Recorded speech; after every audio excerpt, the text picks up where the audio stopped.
Hindi na natin kailangan na ikumpara yung sarili natin sa iba. Hindi porket nakakita tayo ng mga tao na umaangat at nagtagumpay is hinuhusgahan na. Hindi ba pwede na maging inspired lang tayo sa kung ano ba yung resulta nila? Majority sa ating mga Pilipino kasi ang nakikita natin yung present.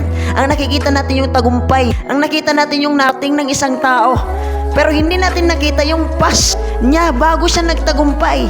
Hindi natin nakita yung nakaraan niya bago niya nakuha yung mga ganong klaseng bagay. Yun lang din isa sa pinaka naging mali sa atin kasi nga po, ang lagi natin nakikita yung tagumpay ng isang tao.